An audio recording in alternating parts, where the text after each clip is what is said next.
Family, welcome to my channel bright online study centre. So आज का हम इस क्लास में चैप्टर 5 जो हमारा अरिथमेटिक प्रोग्रेशन, जिसको हिंदी में समांतर श्रेणी कहते हैं, वो स्टार्ट करेंगे। ठीक है, और इसमें हम लोग देखेंगे कि एपी से रिलेटेड कैसे एग्जाम में क्वेश्चन होते हैं, या हमारा पहले तो हम क्या करेंगे, सारे एपी का मतलब जो कंसेप्ट होता है वो पहले क्लियर करेंगे, फिर हम लोग क्या करेंगे, क्वेश्चंस पे आएंगे। ओके, तो चलिए बिना टाइम गवाए हुए हम अपने चैप्टर पे चलते हैं, हमारा जो पॉइंट्स है उस पे चलते हैं। ठीक है, तो आज का जो चैप्टर है हमारा क्या है, एपी समांतर श्रेणी। ओके, एपी हम लोग क्यों बोलते हैं, तो इंग्लिश में जो समांतर श्रेणी होता है उसको हम लोग अरिथमेटिक प्रोग्रेशन बोलते हैं, जिसको शॉर्ट में हम लोग क्या बोलते हैं, ए और पी, मतलब इसको हम लोग एपी भी बोल सकते हैं। ओके, चलिए अब ये एपी होता क्या है, समांतर श्रेणी होता क्या है, ये समझ लेते हैं। ठीक है, तो पहले इसका जो डेफिनेशन होता है वो समझते हैं, फिर अपने लैंग्वेज में जो होगा वो भी मैं समझाऊंगा। ठीक है, तो समांतर श्रेणी का ऐसा डेफिनेशन दिया गया कि ऐसी सूची का मतलब ही होता है सीरीज। क्या होता है, सीरीज लाइन। ओके, तो ऐसी सूची जिसमें से प्रत्येक पद का अंतर समान होता है उसे हम लोग समांतर श्रेणी कहते हैं। ठीक है, समझ में आ गया, मतलब सिंपल बोला गया कि कोई भी, जैसे हम लोग सिंपल एक लाइन बनाते, एक रॉ बनाते, कॉलम बनाते हैं। ओके, और बोला गया कि उसमें जो भी अंतर होगा ना वो समान, जैसे कि मान लीजिए हम लोग प्रार्थना, स्कूल में प्रार्थना के लिए लाइन लगते हैं, तो आपको बोला जाता है कि 100 डिस्टेंस, एक हाथ की दूरी ले लो। अब क्या होगा कि सारे बच्चे एक हाथ की दूरी ले लेंगे। ओके, अब क्या होगा, अगर सबका हैंड भी अगर इक्वल है तो सब इक्वल लाइन, मतलब एक इक्वल डिस्टेंस पे रहेंगे। ठीक है, तो क्या कि अगर सब इक्वल डिस्टेंस पे होंगे, इसका मतलब क्या कि वो कैसे में होंगे, एक सीरीज बना हुआ है बच्चों के बीच में, वो भी कैसा कि समांतर, मतलब दोनों के बीच का जो अंतर, मतलब जितने भी बच्चे सबके बीच का अंतर क्या होगा, सेम होगा, तो समांतर कहलाएगा। ओके, तो चलिए समझते हैं, मतलब इसका जो नाम है, हमारा जो लिखा हुआ है क्या, समांतर, पहले हम लोग ये समझ लेते हैं समांतर। ओके, ये समांतर जो है ना, ये दो चीज से मिलकर बना हुआ है। अगर हम लोग इसको तोड़े दो बार में, तो समान क्या से सेम, क्या होता है, सेम, और अंतर, भाई समझ गया क्या होगा, ये अंतर का मतलब हमें पता है क्या होता है, डिफरेंट। ओके, और ये किसके बीच का डिफरेंट है, तो श्रेणी जो होता है, श्रेणी मतलब क्या, सिंपल है, समझते हैं कि क्या, मैंने सिंपल श्रेणी का मतलब कि कोई सीरीज, मतलब कोई सीरीज एक मतलब नंबर का सीरीज होगा, तो क्या होगा, बोला गया कि अगर क्या उसके बीच का जो अंतर होगा, मतलब जितने भी टर्म है, जितने भी पद है, उसके बीच का जो अंतर होना चाहिए, क्या समझे, समान होगा, तभी वो क्या कहलाएगा, एपी कहलाएगा, समांतर श्रेणी कहलाएगा। ओके, चलिए इसका जो हम लोग पहले क्या करते हैं, पद देख लेते हैं। पद जैसे कि हमारा, लेट में भी अगर एक मैं लिखता हूं, हमारा मान लीजिए एक एपी मैं यहाँ पे लिख रहा हूं, मानक रूप यहाँ पे A1 A2 A3 A4, और इसी तरह कहां तक AN, मतलब बहुत सारे इस तरह जा सकते हैं। ओके, तो हमें क्या देखते हैं, क्या इस सब के बीच का जो डिफरेंट होना चाहिए, जैसे मान लीजिए इसके बीच का डिफरेंट, इसके बीच का डिफरेंट, इसके बीच का डिफरेंट, सभी का होना चाहिए इक्वल। मतलब हम इसको ऐसे लिख सकते हैं क्या कि A2 माइनस A1 बराबर हो सकता है A4 माइनस A3, मतलब क्या कि ना डिफरेंट हमें देखना है, या मैं इसको ऐसे भी लिख सकता था, 1 मिनट, इसको तो ऐसे भी लिख सकते हैं ना, क्या इसको ऐसे भी लिख सकते हैं, क्या A3 माइनस A2, तो क्या होना चाहिए, डिफरेंट जो होना चाहिए, बराबर होना चाहिए, क्योंकि बोला गया कि प्रत्येक पद का जो अंतर होना चाहिए, ऐसा होना चाहिए, इक्वल आना चाहिए। ओके, तो जो बीच का, मतलब ये दोनों जो टर्म होते हैं, दो टर्म के बीच का जो अंतर होगा, उसको भी क्या कुछ हम लोग कहते हैं, क्या कहते हैं, तो चलो हम लोग एक लिखते हैं,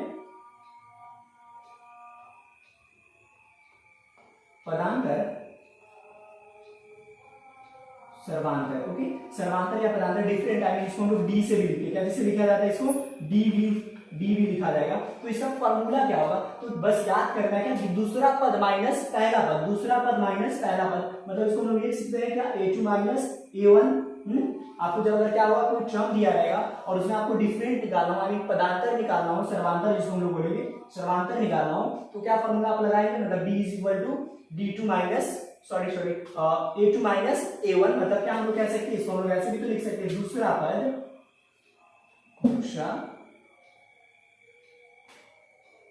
पद माइनस पहला पद। अब ये पता है कि ये पहला पद है, दूसरा है, तीसरा, चौथा।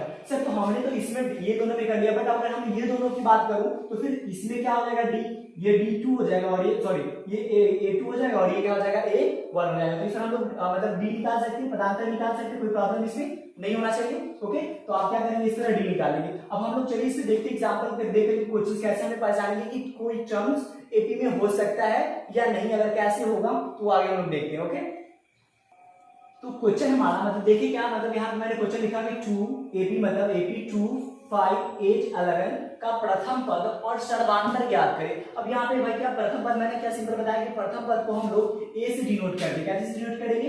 ए से। और सर्वांतर हमें डिफरेंट दस हम लोग क्या डिफरेंस बिटवीन टू टर्म्स उसको हम लोग क्या करेंगे? डी से डिनोट करेंगे। ओके, तो भाई प्रथम पद ही क्या होगा? तो प्रथम पद कहने का मतलब क्या, किसी भी श्रेणी यानी किसी भी जो सीरीज लिखा रहेगा उसका जो पहला पद होगा वही क्या कहलाएगा? प्रथम पद कहलाएगा, यानी फर्स्ट टर्म कहलाएगा। ठीक है, तो अगर मैं कहूं कि सर इसमें प्रथम पद यानी ए क्या हो जाएगा? क्या हो जाएगा? तो 2 हो जाएगा ना, क्योंकि पहला क्या है? 2 है। और मैं फिर बोला कि डी क्या होगा, यानी क्या है? सर्वांतर पदांतर हमें निकालना है, इसका मतलब क्या? डी निकालना है। तो डी के लिए जस्ट फॉर्मूला हम लोग क्या देखे थे? क्या भाई हमें फॉर्मूला सिखाया गया क्या? a2 minus a1। Okay sir, a2 क्या है? मतलब दूसरा टर्म कौन है? 5, तो ये हो जाएगा 5 माइनस 2, ये घट के कितने हो जाएंगे? 3। तो डी समझ में आएगा कैसे निकालते हैं? तो अभी ये मैं अभी सिंपल एक बताया, ए और डी निकालना हम लोग समझ गए। बहुत आसान है ना। क्या करना है? जो फर्स्ट रहेगा वो ए कहलाएगा, डी निकालने के लिए दूसरा पद माइनस पहला पद, तो ये निकाल दिया मैंने, दूसरा पद माइनस पहला पद। अब लेते हुए अगर हमें आगे भी डी निकालना होता, अगर हमें इस दोनों टर्म से निकालो या ये दोनों टर्म से, तो फिर इसका भी सेम आना चाहिए ना। अगर देखते हैं निकाल के, अभी ऐसा हमारा ये क्वेश्चन से आंसर आ चुका है, लेकिन फिर एक्स्ट्रा हम लोग करके देखते हैं, अगला डी निकाल के देखते हैं तो क्या हो जाएगा अगर हम लोग इस दोनों टर्म से निकालेंगे तो डी इज कर दो, ये कौन से टर्म है देखिए तो 1 2 3 ना, तो 3। ओके, और 3 से जस्ट पीछे कौन होता है? मतलब 3 से कम क्या होगा? सेकंड टर्म है 2, तो इसके लिए फॉर्मूला हम लोग क्या बना लेंगे? मतलब 2 हो जाएगा। अब क्या हो जाएगा? 3 वाला 1 2 3 टाइम 8 और 2 वाला कौन है?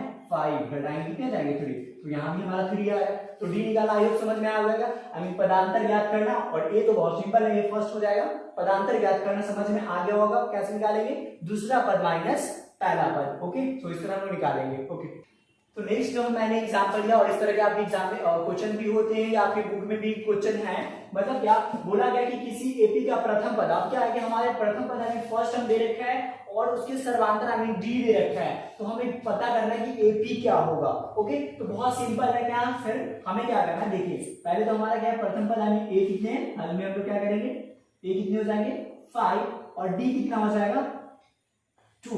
ओके, सो अगर हम लोग देखें तो क्या मतलब देखें कि इससे पहले जो डिफिनेशन है कि पदांतर सेम होता है, इन सब में हम लोग क्या करेंगे? पदांतर को अगर हम लोग ऐड करते जाए तो आगे टर्म हम लोग बढ़ सकते हैं। ठीक है, तो हमें टर्म बढ़ाना है आगे। तो देखिए अगर हमें लिखना है मतलब ए लिखना है, तो हमारा ए तो निकल गया, तो हम लिख लेते क्या? a1। क्या लिखते हैं हम लोग? a1। इसके लिए हम लोग फॉर्मूला बना लेंगे क्या? a plus D. कोई प्रॉब्लम? a प्लस डी मतलब चलिए ये हमारा कितना है देखिए तो 5 और डी कितना है? 2। कितने हो जाएंगे? 7। ओके, अब फिर क्या हमें लिखना है? a1 के बाद क्या होगा? a2 ना, तो a2 मतलब देखो बहुत ही सिंपल सोचना है सर, a2 के पीछे कौन होगा? a1 होगा ना, तो a1 और प्लस क्या करना है? d हमें जोड़ देना, d हमेशा ऐड करना है, तो d और a1 जस्ट हम लोग क्या है देखिए तो 7, तो क्या लिखेंगे? 7 और प्लस d हमारा कितना है? 2, तो कितने हो जाएंगे? 9। फिर हमें क्या a3 निकालना है, तो a3 बस 3 के जस्ट पीछे क्या होगा? 2 होगा ना, तो क्या हो जाएगा? 2 सॉरी a2 मतलब a2 और प्लस d। a2 का वैल्यू से कितने लाए थे हम लोग? 9, और कितने हो जाएंगे? d हमारा कितना है? 2, कितने हो जाएंगे? 11। फिर हमें क्या करना है? अगर लेते भी a4 निकालना है। ओके, तो a4 के जस्ट पीछे 4 के पीछे कौन होता है? 3 होता है ना, तो क्या लिखेंगे हम लोग? a3 plus d। a3 के वैल्यू कितने लाए थे? 11, तो 11 प्लस 2 इज इक्वल टू कितने? 30। तो आई होप इस तरह आपको और भी आगे निकाल सकते हैं। ठीक है, तो एपी जो हमें लिखना है तो इस तरह लिख देना है। एपी बराबर कितने हो जाएंगे देखिए तो हमारा कितने कितने आए? पहले तो हमारा 5 दे रखा था, 5 7 9 11 30। तो है ना आसान, बहुत ही आसान है। बस आप क्या करो, काम करो। ठीक है, इसमें मतलब अगर नहीं प्रॉब्लम, अगर थोड़ा सा भी आपको क्या प्रॉब्लम हो रही है तो वीडियो पोस्ट करके आप फिर से समझिए, और अगर इसमें भी अगर आपको फिर प्रॉब्लम हो रही है तो हमें कमेंट सेक्शन में बताइए अपने प्रॉब्लम को, मैं और भी अच्छे से। तो नेक्स्ट जो हमारा क्वेश्चन है वो क्वेश्चन है, बोला गया कि निम्नलिखित में कौन कौन एपी में है, और यदि एपी में है तो उसका सर्वांतर बताना है, डी बताना है, और फिर उसके अगले 3 पद निकालना है। ठीक है, हो सकता है 3 के पद के बदले आपको 5 पद 6 पद आगे मतलब जितना भी पद बोलेगा निकालने के लिए तो निकाल देना है। ठीक है, तो बहुत आसान। हम लोग पहले अभी जैसे पढ़े थे ए और डी हमें पता होता था, तो एपी कैसे लिख देते थे, मतलब ऐड करते चले जाते थे। तो जैसा कि यहाँ भी वही है, मतलब यहाँ भी वही कंसेप्ट होगा। तो पहले तो हम लोग देख लेते हैं कि एपी में है या नहीं, और एपी में होने का क्या कंडीशन बताया गया कि डी हमेशा बराबर आना चाहिए, मतलब प्रत्येक पद का मतलब जो डिफरेंट होगा वो क्या होना चाहिए? इक्वल होना चाहिए। तो चलिए देखते हैं हम लोग। पहला जो हमारा क्वेश्चन है, चलिए इसका हल देखते हैं। बोला गया 2 4 8 और 16, ये मतलब है या नहीं एपी में? तो पहले तो चलो भाई मैंने क्या करना, डी निकालते हैं कि डी निकालना है। तो डी के लिए हमें फॉर्मूला क्या बताया गया कि सेकेंड पद आई मीन दूसरा पद माइनस पहला पद। दूसरा पद हमारे यहाँ पे क्या हो जाएगा, मतलब पहले लिख लेते फॉर्मूला, दूसरे पद माइनस पहले पद। सर दूसरा पद हमारा कितने 4 और ये कितने 2, घड़े कितने हो जाएंगे 2। और फिर नेक्स्ट हम डी मतलब डी इसको 1 मान लेते, कोई प्रॉब्लम, मतलब डी और इसको डी 1 कर देते हैं। चलिए अगला अगर हम लोग टर्म बढ़ेंगे तो हम लोग फिर इस दोनों में कंपेरिजन करेंगे, फिर इसमें डी कौन हो जाएगा, ये हो जाएगा ना, मतलब क्या 8 माइनस 4, वही फॉर्मूला करेंगे मतलब क्या 8। तो यहाँ पे क्या फॉर्मूला कर रहे हैं हम लोग, a3 माइनस a2, ओके कितने हो जाएंगे 4। अब देखो पहले तो मतलब पहला कंडीशन हमने देखा कि यहाँ पे डी हमारा कितना आ गया 2 और यहाँ पे क्या आ गया 4, और हमारा डिफिनेशन क्या कहता है कि पदांतर क्या होना चाहिए, बराबर है। श्रवांतर जो होना चाहिए डी जो होना चाहिए क्या होना चाहिए, बराबर आना चाहिए। क्या ये बराबर आया, क्या नहीं आया, तो हम लोग लिख देंगे कि एपी में नहीं है, एपी में क्या है ये नहीं है। और जब एपी में नहीं होगा ना तो आगे की कोई भी रूल हमें कोई भी काम नहीं करना है, ना हमें डी बताना है और नहीं इसके 3 पद निकालना है। क्यों, क्योंकि क्वेश्चन नहीं बोला गया कि अगर एपी में होगा तब आपको क्या बताना है, डी बताना है और आगे के 3 पद लिखना है। तो ये तो समझ में आ गया कि एपी में नहीं है, ठीक है। तो आगे हम लोग बढ़ते हैं, दूसरा जो हमारा क्वेश्चन से बोला गया 0 -4 -8 और 12 एपी में है या नहीं। तो चलिए चेक करते हैं पहले हमारा, ओके। तो पहले तो हम डी निकालते हैं, ओके। डी के लिए क्या बताया गया, फिर वही formula a2 minus a1, a2 हमारा क्या -4 और ये क्या हो जाएगा -0, तो क्या हो जाएगा यहाँ पे -4 हो गया। फिर नेक्स्ट हम निकालेंगे a d1, यहाँ पे मैं d1 लिख रहा हूँ, आपकी मर्जी डी ही लिखो, कोई प्रॉब्लम नहीं है, डी ही लिख सकते हो आप, ठीक है। तो चलो नेक्स्ट हमारे क्या, इसमें हम काम करें तब ये दोनों में करा ना, सर ये क्या है 3 है ना, तो हम लोग फॉर्मूला लिख लेते हैं a3 माइनस a3 से जस्ट पीछे कौन होता है a2 होता है ना, तो a2। अब a3 कितना हमारा 1 2 3 नंबर पे -8 और माइनस ये माइनस हमारा क्या है 4, ओके। तो -8 और ये प्लस माइनस क्या हो जाएगा +4, ये क्या होगा माइनस प्लस माइनस, एक प्लस और एक माइनस में तो क्या होता है घट जाता है, तो घटेगा तो कितना हो जाएगा, यहाँ पे तो 4 होगा ही। साइन हमारा साइन जो है माइनस का ज्यादा, इसलिए माइनस, देखो यहाँ भी माइनस, यहाँ भी -4 मतलब दोनों क्या हुआ बराबर आ रहा है, मतलब एपी में है या नहीं है, तो लिखेंगे एपी में है, ओके। जब एपी में है तो डी कितना होगा, डी बता दीजिए। यानी सर्वांतर जो है पूछा गया ना कि सर्वांतर बताओ, तो सर्वांतर यानी डी पूछ के बोल देना। तो डी कितना आया -4 वही ना, तो डी हमारा एक आ गया -4 आंसर हो गया। फिर नेक्स्ट स्टेप हमारा जो कह रहा है कि आगे के ना इनके 3 पद लिखना है, तो बहुत ही आसान होता है ना। चलिए हमें क्या करना है, हमें फॉर्मूला पड़ेगा कि आगे के 3 पद मतलब हम लोग लिख लेते हैं a1, ओके। मतलब 3 पद निकालना है तो एक को a1 a2 और a3 लिख लेते हैं। a1 निकालने के लिए जस्ट a1 से पीछे क्या 0 होता है ना, तो हम लोग सीधे लिख लेते हैं a प्लस डी, ओके। और a हमारा पता हुआ a क्या होता है, जो सबसे पहले लिखा होता है ना, तो यहाँ पे इसमें देखना है, जो लास्ट में दिया रहेगा ना उसको हम लोग a लेना है, क्योंकि यही ना लास्ट, इसके आगे पद लिखना है ना। तो ये हमारा कितना हो जाएगा, जो लास्ट में रहेगा तो क्या हो जाएगा -12, ओके। और डी अपना कितना आ रहा है देखिए, तो -4, तो ये क्या हो जाएगा -4, चलिए ये -4, ओके। और ये क्या माइनस प्लस क्या हो जाएगा, ये माइनस, दोनों साइन इक्वल है तो क्या हो जाएगा -16, ओके। फिर आगे हमें लिखना है a कितना 2, तो a2 के लिए हम क्या बताएगा इसमें, a2 के लिए जस्ट इससे पीछे क्या होगा, a2 के पीछे a1 और ये कितना d, a1 कितना लाया जस्ट अभी आप देखो -16 और ये प्लस -4, कितने हो जाएंगे -16 और ये -4, ये प्लस माइनस फिर यहाँ पे माइनस, दोनों फिर ऐड हो क्या आ जाएगा -20 और फिर a3 निकालना है। तो इसके लिए मैंने क्या बोला कि जस्ट इससे पीछे कौन होता है a2 होता है, तो a2 प्लस d, जो कि हम लोग पहले भी इससे सीखे हैं। तो a2 में कितना निकाल देना है -20 और ये प्लस फिर -4, कितने हो जाएगा -20 और -4 तो हमारा आंसर क्या क्या हो जाएगा, यहाँ पे मैं लिख देता हूँ हमारा आंसर क्या क्या हो जाएगा, जो निकालने हम लोग है 16 -20 और -24 यानी 24, ओके। तो एक हमारा आंसर ये हो गया, आंसर एक ये हो गया और एक जो पूछा एपी में है या नहीं, तो ये समझ में आया। तो इस तरह का आपके एग्जाम में बहुत सारे क्वेश्चन, एक क्वेश्चन और भी हमारा एग्जाम्पल जो भी अभी करते हैं, पहले बात करता हूँ। नेक्स्ट हमारा एग्जाम्पल है वो मतलब इस तरह के थोड़ा रूट में, तो ऐसा नहीं कि बच्चे देखकर इसे डर जाए, इसलिए मैं इस एग्जाम्पल ये लिया हूँ, ओके। तो चलिए कोई बात नहीं, ऐसा क्वेश्चन अगर दे तो कोई बात नहीं, आप बस अपना कैलकुलेशन बहुत अच्छा रखना, मल्टीप्लाई डिवाइड सब्ट्रैक्ट ये सब थोड़ा सही रखना, और बाकी कुछ नहीं होता, बहुत ही आसान होता है सारा का सारा मैथ्स, ओके। चलिए पहले तुमने क्या करना है ना सर, डी पता करना है। तो डी के लिए मैंने क्या बताया फॉर्मूला, फिर वही फॉर्मूला ना sir, a2 minus a1, a2 कितना हमारा ये वाला टोटल टर्म है पूरे यहाँ से यहाँ तक, ये तो लिख लेते हैं। चलिए मैंने लिख दिया माइनस क्या a1, तो 3 हो गया। चलिए एक देखो प्लस और एक माइनस है, इधर मैं लिख लेता हूँ, एक प्लस और एक माइनस क्या होगा कट जाएगा, कितने हो गए 2 आ गया। आ गया √2, कोई प्रॉब्लम इसमें नहीं। हाँ चलो नेक्स्ट हमारा क्या है, D1 निकालना है। तो अब क्या सर हम ये दोनों में वर्क कर रहे हैं ना, तो फिर क्या लिखेंगे हम लोग, ये वाला पद आई तीसरा पद माइनस दूसरा पद, तीसरा पद हमारा कितना है सर देखो तो 3 प्लस 2√3 फिर माइनस ये वाला पूरा, तो ये माइनस, और देखो माइनस का जब भी हम लोग साइन अंदर भेजते हैं, चलो एक बार पहले करके दिखा देता हूँ। ओके चलो नेक्स्ट हमारे 3 प्लस 2√3, ये माइनस का साइन अगर मैं यहाँ पे देखिए, तो यहाँ पे हम लोग क्या की गलती लिखी है, हमारा क्या √2 है ना, सॉरी यहाँ पे क्या होना चाहिए √2, मतलब जो है वही है ना, हमारा पर तो ये था। ओके मैं यहाँ पे √3 लिख दिया था, तो यहाँ पे क्या √2 है, √3 होगा। ओके चलिए अब नेक्स्ट हमें क्या करना है, साइन को भेजना है ना अंदर, तो अंदर भेजते हैं साइन को।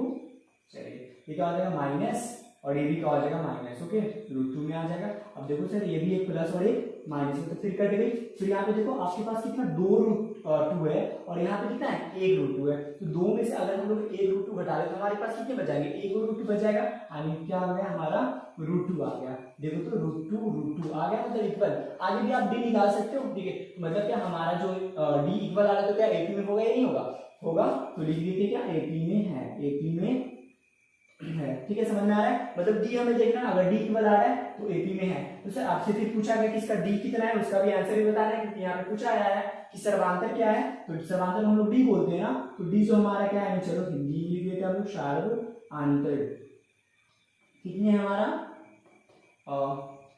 कितने आ रहा है देखिए, तो निकालने पे 2 आ रहा है, यहाँ भी √2 आ रहा है ना, तो ये हो गया हमारा आंसर, ये √2 आंसर आ गई।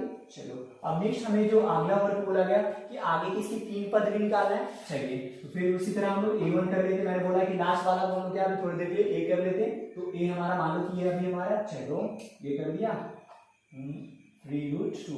अब इसमें क्या D को ऐड करना है, सॉरी मैं फॉर्मूला नहीं लिखा हूँ, चलो फिर यहाँ पे लिख देता हूँ मैं A प्लस D, यही ना होगा फॉर्मूला। चलो तो D हमारा कितना आ रहा है √2 ना, तो यहाँ पे मैं लिख देता हूँ क्या √2।